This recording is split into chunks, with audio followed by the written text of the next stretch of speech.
Bonjour, c'est Stéphanie de la chaîne Diamond Steph. J'espère que tout le monde va bien. Moi, je vais super bien. Aujourd'hui, une petite vidéo explicative comment je débute une toile lorsque je la reçois. Donc, je vous montre ça tout de suite.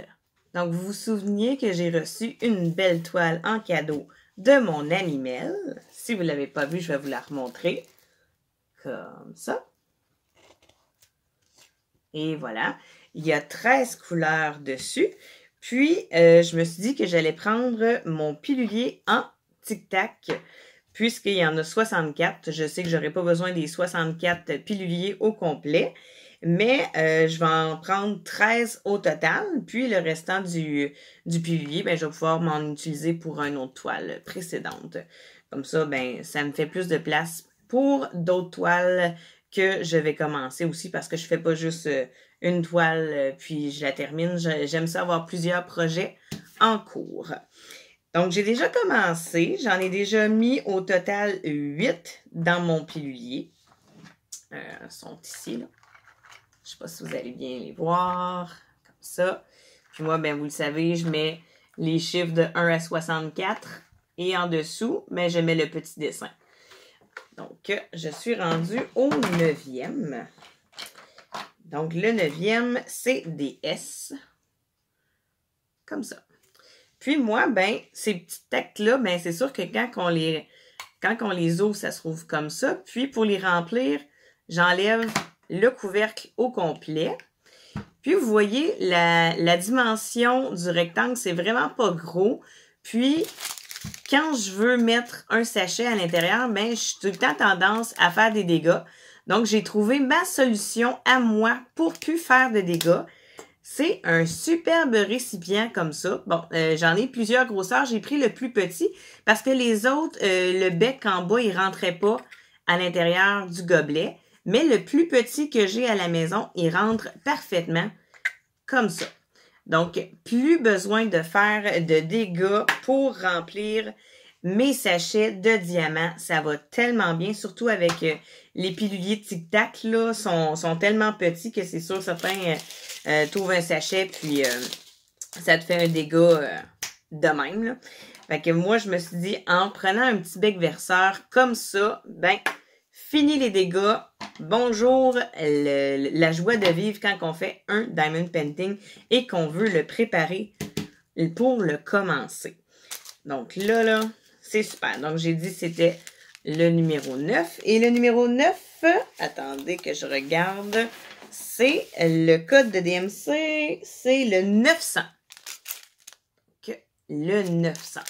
Moi, j'ai pas écrit sur le dessin, j'ai pas écrit que c'était les 900. Là. Je me suis dit, c'est déjà sur la toile. Donc, quand je vais avoir terminé la toile, j'aurai juste à me référer sur la petite légende sur le côté pour lorsque je voudrais placer mes diamants dans mon cartable.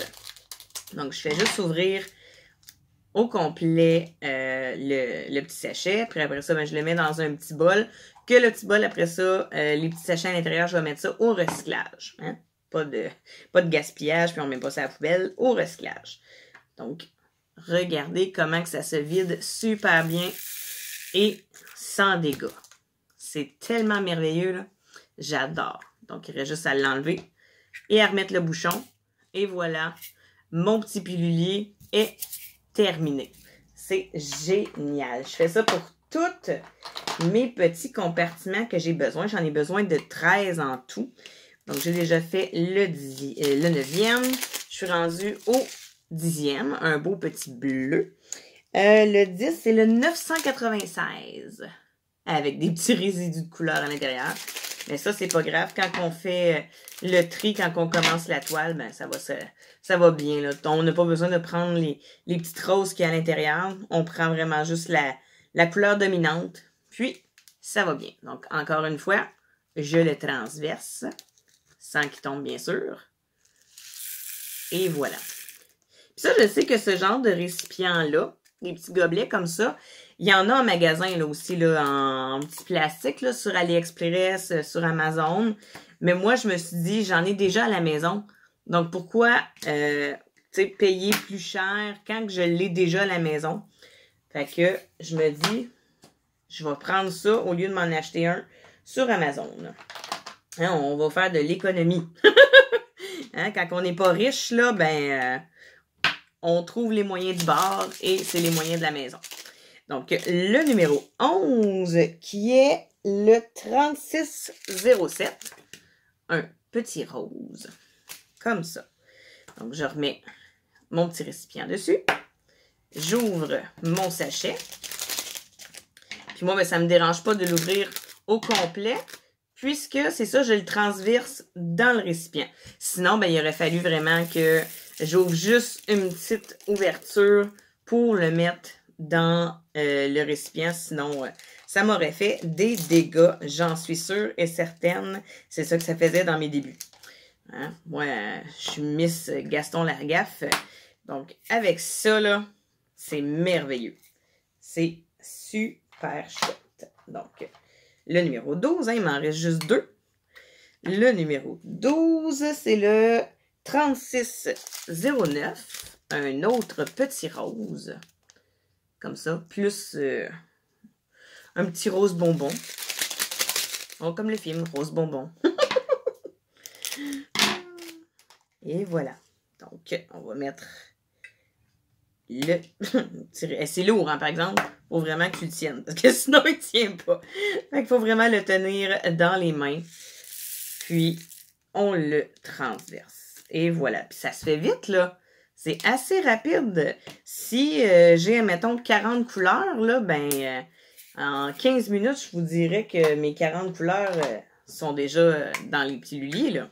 Ça prend pas de temps. Le dernier, non le moindre, le numéro 13, c'est le 3756. Et voilà. Un petit blanc crème. Et voilà. Donc, c'est vraiment chouette. C'est vraiment pas long à faire aussi. Puis, j'ai déjà commencé, comme vous le saviez. J'en avais déjà fait 8 au total. Mais ça faisait pas longtemps là, que je les avais mis. Là. Ça faisait peut-être 3 minutes, même pas, que je les avais mis. Et après ça, je me suis dit, je vais commencer ma vidéo. Et voilà. Mes 13 couleurs sont déjà placées dans mon pilulier. Je suis déjà prête à commencer une nouvelle toile. Puis regardez, il m'en reste encore beaucoup d'espace non utilisé. Donc, je vais pouvoir utiliser ces espaces-là pour une autre toile ou un autre petit DIY. En tout cas, quelque chose pour faire des petits projets et non une grosse toile. Mais c'est vraiment génial. Donc, je suis déjà prête à l'utilisation de ma toile pour commencer ma toile. Moi, vous le savez, j'aime vraiment pas le papier plastique blanc transparent. C'est sûr que là, par exemple, c'est un partiel. Quand que c'est une toile au complet qui a un papier translucide blanc comme ça, moi, ce que je fais, c'est que j'utilise mes anciennes feuilles opaques, puis je les colle dessus. Comme ça, ben ça me fait genre des petits carreaux que je fais juste soulever un à la fois, puis que je commence des petits carreaux et jusqu'à la toute fin. Mais là, vu que c'est un partiel, je pense pas mettre des petits carreaux ou si j'en mets, ça serait des vraiment là tout petits. Si j'en trouve... Ah oui, tu sais, des petits comme ça. Tu sais, je pourrais, mettons, là, aller sur les cornes du cerf. Puis, je pourrais aller coller comme ça. Puis, on verrait juste plus ce qui est vraiment à en coller. On verrait juste le côté parce que ça, on s'entend que si je les mets dessus, ça colle pas. Fait que je pourrais vraiment juste le mettre où ce qu'il y a des choses à diamant teinté. Puis, mon image, je la découvrirai au fur et à mesure. Ça serait comme quand que je fais une toile, soit d'AliExpress ou la toile que j'ai faite d'Harry Potter était vraiment opaque. Ben celle-là de La Belle et la Bête aussi, elle est vraiment opaque de long en large. Donc, je fais juste enlever le petit papier, puis je fais la petite zone et le tour est joué. Donc, moi, c'est vraiment ça que c'est comme ça que je procède lorsque je commence une toile. Je place mes petits diamants dans un de mes piluliers que je choisis. Par la suite, j'écris vraiment le petit dessin. Et des fois, j'écris aussi le code de DMC. Je vais essayer de vous le montrer comme il faut. Et voilà. Puis, je l'écris toujours avec un crayon de plomb. comme ça. Donc, quand que j'ai terminé un petit numéro, ben je fais juste enlever avec mon efface, puis j'ai pas besoin de l'utiliser plein de fois, les petites étiquettes là, comme ça. Là. Ça, là, c'est le fun, mais je veux pas en racheter 10 000 fois, donc je fais juste vraiment couper ce que j'ai de besoin, utiliser la façade pour écrire mon dessin ou ma lettre, puis je fais juste le placer sur mon pilulier et le tour est joué. Puis quand c'est ça, quand j'ai terminé un diamond painting, ben j'ai juste à l'effacer. Au début, quand j'ai utilisé celui-là pour mon premier diamond painting, j'utilisais ces étiquettes-là aussi, mais au lieu de le mettre en crayon de plomb, j'utilisais un crayon feutre non effaçable. Donc j'étais comme, ouais, mais là, si je fais ça, je vais en acheter souvent, là, des petits papiers comme ça. Donc je me suis dit, je pense que je vais faire la méthode avec un crayon de plomb, puis on efface après. Puis, ça va être beaucoup moins compliqué pour moi de racheter tout le temps là, des petites étiquettes comme ça. C'est sûr que c'est plaisant d'avoir des étiquettes comme ça, mais à la longue, si j'en fais tout plein des diamond paintings, ça va me coûter assez cher. Donc, je me suis dit, je vais l'écrire au crayon de plomb, puis après ça, ben, je l'efface. C'est merveilleux, de chez Merveilleux. Donc, j'espère que ça l'a aidé à plusieurs personnes, surtout ceux-là qui débutent dans le diamond painting et qui ne savent pas trop comment ils devraient débuter leur toile. Ben, ça peut donner des idées. Il y en a aussi qui ont d'autres sortes d'idées. Vous pouvez aller fouiller sur Internet. Il n'y a pas juste moi qui en montre. Donc, moi, je voulais vous montrer ma méthode à moi, comment que je débute une toile. Alors, je vous envoie plein de bisous. Et n'hésitez pas à partager cette vidéo si vous avez aimé. Vous pouvez faire un petit like, commenter aussi. Et n'hésitez pas à vous abonner si vous n'êtes pas abonné. Sur ce, à très bientôt!